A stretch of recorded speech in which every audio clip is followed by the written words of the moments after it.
Olá, tudo bem com você? Estamos com a série Assim diz o Senhor. Afinal, posso ou não comer de tudo? Certo pastor pregava à sua igreja o seguinte: podemos comer tudo o que o nosso coração desejar, pois Deus assim autorizou. Depois ele abriu a Bíblia para confirmar e leu o Deuteronômio 12, verso 15, que diz: porém, conforme a todo o desejo da tua alma, degolarás e comerás carne, segundo as bênçãos do Senhor teu Deus, que te dá dentro de todas as tuas portas. O imundo e o limpo dela comerá, como do corso e do veado. No mesmo livro de Deuteronômio, há outros textos que podem ajudar aquele pastor em seu raciocínio. Eis os seguintes: Deuteronômio 15, verso 22. Nas tuas portas o comerás, o imundo e o limpo o comerão, juntamente como o da coça ou do veado. Deuteronômio 12, 22. Porém, como se come o corso e o veado, assim o comerás. O imundo e o limpo juntamente comerão dela. Inicialmente, temos que admitir que aquele amado pastor não discute a existência de animais imundos e limpos. Sua dificuldade está em saber deveras o que é um e o que é outro. Também certo é que corça ou veado são animais limpos. Deuteronômio 14, verso 4 e 5. Porém, podemos assegurar que a declaração do pastor é um equívoco sincero, uma afirmação não aprofundada no que diz o Senhor. Ele entende que, pelo fato do verso mencionar limpo e imundo, tudo agora é lícito comer. Ele não compreendeu bem o texto bíblico e está induzindo a igreja ao caminho errado, lamentavelmente. Vamos ver o que é que a Bíblia diz. Primeiro, Deus faz separação entre animais, aves e peixes, limpos, em Levítico 11, versos 3 e 9, e imundos, Levíticos 11, versos 4 a 8, versos 10 a 20, versos 29 e 30 e versos 41 e 42. Aí, esses trechos aí, vocês, no momento que vocês estiverem em momento vago, vocês podem ler. Segundo, qualquer pessoa que tocasse em algum cadáver de homem ou de animal também ficava imunda. Isso está em Levítico 11, versos 24 a 28, versos 31 e versos 39 e 40. Terceiro, qualquer objeto que tocasse algum cadáver de homem ou animal igualmente ficava imundo. Isso está em Levítico 11, versos 32 a 35 e o verso 38. Quarto ponto. A casa também os terraços onde se queimava incenso aos deuses pagãos tornavam-se imundos. Jeremias capítulo 19, versículo 13.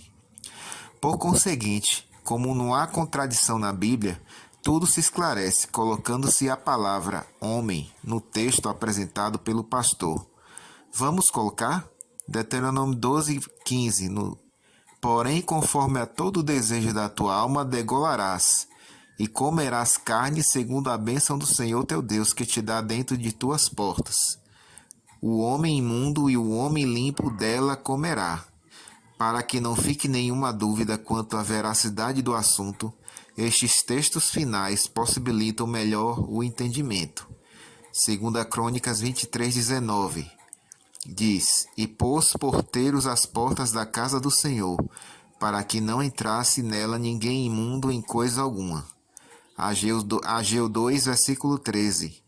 E disse Ageu: se alguém que se tinha tornado impuro pelo contato com o corpo morto, tocar alguma destas coisas, ficará esse imundo? E os sacerdotes respondendo diziam: ficará imunda. Os animais imundos, eles não podem ser comidos por homens limpos nem homens imundos. Os animais limpos, eles podem ser comidos. Lembre-se, Jesus não morreu para purificar nenhum animal imundo. Vinho, o vinho tem que ser com ou sem álcool? Recentemente sintonizei a rádio Copacabana e um dos pastores fazia o seguinte convite: amanhã em Copacabana vamos distribuir vinho. É bíblico. Paulo mandou Timóteo tomar um pouco de vinho, portanto é bíblico e vamos em uma mesa redonda distribuir um cálice de vinho. Que pena, que perigo. que perigo tremendo correm aqueles irmãos que sinceramente seguem um líder que não está usando a Bíblia corretamente. Ele disse que é bíblico, mas está usando de forma incorreta. Uma pessoa, para se viciar em alguma coisa nociva, basta apenas começar.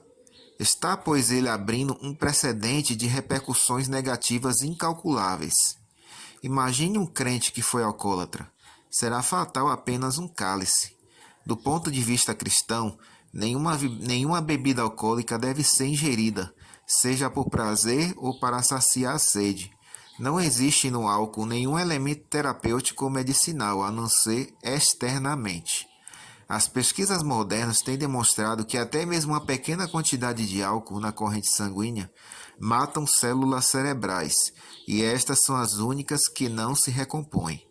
Por isso que quando Paulo orientou Timóteo a usar um pouco de vinho, lá em 1 Timóteo 5,23, creio sinceramente que fosse o puro suco da uva, extraído de uvas frescas. Paulo não apoiava o consumo de bebidas alcoólicas, razão porque afirmou: nosso corpo é templo do Espírito Santo. Quem o destruir, Deus o destruirá no último dia. Isso está em 1 Coríntios 3, versos 16 e 17. Paulo coloca o hábito da bebedice no mesmo patamar da imoralidade, da idolatria e feitiçaria. Gálatas 5, 21. Folhas da árvore para a saúde das nações. Apocalipse 22, verso 2. Antes do pecado, o homem comia do fruto da árvore da vida para nunca ficar doente nem morrer. Ao pecar, Deus proibiu esse ato para que o homem não se tornasse um pecador imortal. Gênesis 3, verso 22 e 24. O homem possuía o livre-arbítrio. Só Deus é imortal, sem princípio nem fim. O homem o seria sob condições. Após a erradicação do pecado e com a terra renovada, tudo voltará a ser como era no Éden. O homem continuará a comer do fruto da árvore da vida, de suas folhas fará deliciosos chás e terá o livre-arbítrio, pois não é do caráter divino criar autômatos. Como já não mais existem anjos maus e os salvos conhecem o preço da transgressão, o pecado não se levantará a segunda vez. Outro ponto importante: todo milagre é de Deus.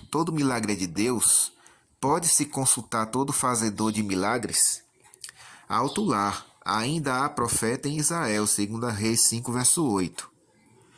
Mateus 12, de 26 a 28, diz: E se Satanás expulsa Satanás, está dividido contra si mesmo. Como subsistirá, pois, o seu reino? E se eu expulso os demônios por Beelzebul, por quem os expulsa então os vossos filhos? Portanto, eles mesmos serão os vossos juízes. Mas se eu expulso o demônio pelo Espírito de Deus, logo é chegado a vós o reino de Deus. Marcos 9, 38 a 40, diz: E João lhe respondeu, dizendo: Mestre, vimos um que em teu nome expulsava demônios, o qual não nos segue, e nós lhe proibimos, porque não nos segue. Jesus, porém, disse: Não lhe proibais, porque ninguém há que faça milagre em meu nome e possa logo falar mal de mim.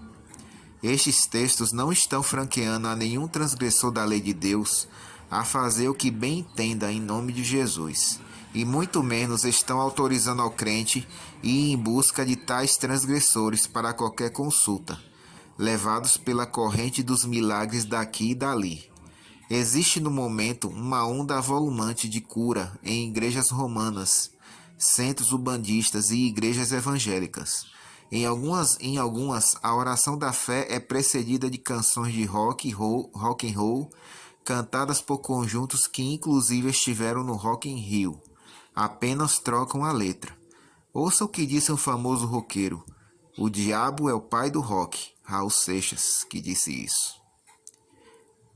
Se o diabo é o pai do rock, pode muito bem iludir pessoas com seus milagres, curas, sinais e prodígios de mentira, ao sabor destes cânticos. Bem, negar tais fatos é não querer ser sincero, e aceitá-los não é menosprezar ninguém, é tão somente aceitar a verdade. Uma vez perguntaram a Mohamed Ali: quem é o maior pugilista do mundo?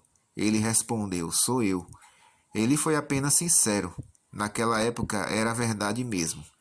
Jesus Cristo tinha muitos discípulos além dos 12 apóstolos. Muito embora estes não pertencessem ao círculo íntimo dos 12, eram discípulos. Certamente, se Jesus aprovou o ato daquele exorcista, é porque efetivamente ele era um condiscípulo. João 11,16. Embora não estivesse entre os 12, fatalmente comporia a Igreja Apostólica a surgir e se enquadraria perfeitamente a todos os mandamentos de Deus. Porém, não podemos generalizar todos os acontecimentos parecidos. Aquela era uma época, hoje é outra. Era o nascimento da incipiente igreja cristã. Muitos estavam aceitando a Jesus como Messias e o tentam realizar seus milagres, não sendo do grupo dos 12.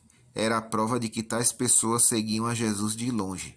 Veladamente eram seus discípulos e, na oportunidade certa, tomariam posição firme ao lado do Senhor, uniformizando suas vidas a toda a verdade bíblica. Por que não?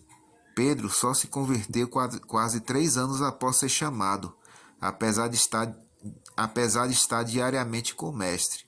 Pois bem, não havendo igreja organizada, deu-se o aparecimento de seguidores isolados de Jesus, desejando operar seus milagres, porque isto os fascinava. Creio que eles estavam a operar milagres não por desejo de ganho nem por piedade dos sofredores, mas porque estavam maravilhados, como que nunca presenciaram. Certamente tais fatores contribuíram para a aprovação de Jesus. Posteriormente, o próprio Senhor estabeleceu sua igreja, determinou os regulamentos e incentivou os discípulos à obediência. Mateus 5, versos 17 e 18 e Mateus 24, verso 20. Efetivamente, a prova de discipulado fiel é fazer a vontade de Cristo, consoante a obediência, e restrita a todos os reclamos da Bíblia. Quem, pois, tendo tal testemunho, fizer algum milagre em nome de Jesus, podemos ter a certeza de que provém de Deus, com a aprovação do Mestre. Porém, nunca esqueça o que Jesus disse em Mateus 7, 21 a 23, dizendo o seguinte: muitos me dirão naquele dia: Senhor, Senhor, não profetizamos nós em teu nome? E em teu nome não expulsamos demônios? E em teu nome não fizemos muitas maravilhas? E então lhes direi abertamente: nunca vos conheci. Apartai-vos de mim, vós que praticais a iniquidade. Que Deus esteja com cada um de vocês e tenha um ótimo dia.